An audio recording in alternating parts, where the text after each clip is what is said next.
توقیر انصاری صاحب کہتے ہیں قرآن بتاتا ہے اللہ ہر جگہ موجود نہیں ہے، وہ 7ویں آسمان پر مقیم ہے۔ تعالیٰ نے ان سین سگنلز کا سسٹم تقریباً 200 سال قبل انسانوں کو استعمال کرنے اور فائدے کے لیے دیا ہے، تاکہ وہ اپنے رب کی غائبانہ صفات کو ریئلائز کر کے اپنے اصل خالق اور مالک کو پہچان لیں اور ان کی آنکھوں سے بت پرستی اور جہالت کے پردے ہٹ جائیں۔ جیسا کہ ہم ایکسپیرینس کر رہے ہیں کہ انسانوں اور جانداروں کی باڈی یا کائناتوں، سمندروں اور دنیا میں چھوٹی سے چھوٹی یا بڑی سے بڑی مخلوق سے کمیونیکیشن کے لیے اللہ تعالیٰ نے ان سین سگنلز کا سسٹم بنایا ہوگا۔ ان سگنل سسٹموں کو آج ہم اپنی زندگی میں ایکسپیرینس کر رہے ہیں، جو اللہ کی غائبانہ صفت کی ایک جھلک ہے۔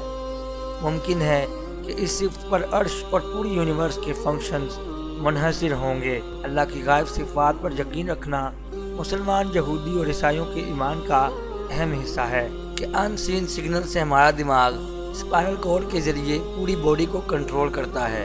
اللہ کا کنٹرول ایسا ہی ہے جیسے انسان ریموٹ کنٹرول سے گاڑی میں بیٹھے بیٹھے اپنے گھر کے گراج کا دروازہ کھول لیتا ہے، یا سیٹلائٹ سے اللہ تعالیٰ کے بنائے ہوئے ان سین سگنل سے اسپیس کی تصویریں مل جاتی ہیں، یا میڈیکل فیلڈ اور دوسری فیلڈ میں بھی سگنلوں کے ذریعے باڈی کی بہت معلومات مل جاتی ہیں، جہاں ہم ویڈیو کیمرے کے ذریعے ہزاروں میل دور بیٹھے ایک دوسرے سے بات چیت کر لیتے ہیں۔ آپ مسلمان ہیں یا نہیں؟ قرآن کو اپنی لینگویج میں پڑھیے اور سمجھیے، اور مزید انفارمیشن کے لیے ہماری سائٹ thinkallah.com کو وزٹ کریں۔